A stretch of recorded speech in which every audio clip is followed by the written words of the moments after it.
taariikhdu markay ahayd 1911kii bishii 8 halka uu soo noqon doonaaye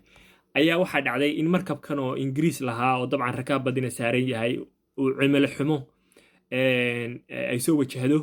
kadibna iyadoo arrintaas taagan tahay ayaa haddana dab ka kacay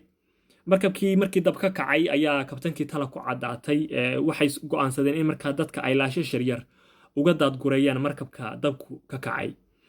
dabcan markabku wuxuu marayay meel u dhow gobolka Gardafu amba xeebaha bariga oo ay isu muuqdeenba laakiinse kabtanku dadka la daadguraynayo wuxuu yiri yaan dhulka Soomaaliyeed loo daadgurayno dhanka xeebaha oo sidoo tan ayuu rakaabkii kula hadlay kabtankii markabku wuxuu yiri waxaynu u dhaxaynaa badweyn iyo Soomaalida wuxuu yiri aynu doorano badweyn waayo uu yiri badweyn waynu naqaanaa calaashan wuxuu yiri badda iyo Soomaalida badda ayaynu badinaa hadalka laakiinse waxaan u fahmay inuu leeyahay Soomaalida yeenan aadino maadaama uu ka baqayo in rakaabka iyo isagaba ay dilaan marka wuxuu yiri badweyn iyo Soomaali baynu u dhaxaynaa aynu badweyn doorano waayo iyadaynu badinaa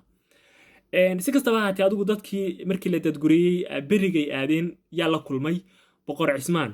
ayaa dadka la kulmay oo sawir ka qaadeen dabcan dadkiisina boqorka waa kan dadkiisa isagii iyo boqorkiiba oo markaa dadkii la kulmaya waxay sheegeen markaa inay meesha kula kulmeen boqor Cismaan Maxamuud Yuusuf oo markaa ah suldaankii iyagu suldaan bay dhaheen suldaankii Majarteenka dabcan taariikhda marka loo qorayo suldaan baa la dhahaa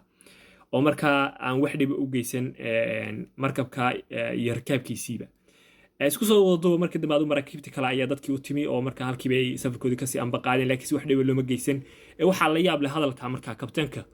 markabkaasi uu yiri badweyn iyo waynu dhaxaynaa iyo Soomaali aynu badweyn doorano malaha kabtanku wuxuu ogaa qisadii dhacday 1820kii waxaan u maleeyahay 23kii inay ahayd 24kii oo markaa ka dhacday deegaan uu markab kale oo Ingiriis ay doon ay ku soo caariday meel bulaxaar iyo berbera u dhow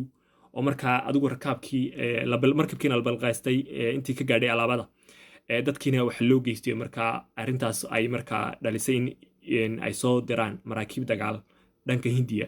isku soo wada duuba adigu markabkan wuu gubtay oo markaa wuxuu noqday markab khasaara waxa la dhahaa Fifashaya the Third-na waa la dhahaa markaa arrintu waxay dhacday bishii August 9 laakiinse 23 October ayaa markaa jaraa'idkanu ay xogta ku soo daabacayaan oo markaa ay la kulmeen suldaanka iyo sidoo kale shicibkiisa dabcan meesha gobolka Gardafu bay dhaheen laakiinse magaalada mayse sheegin ay ku degeen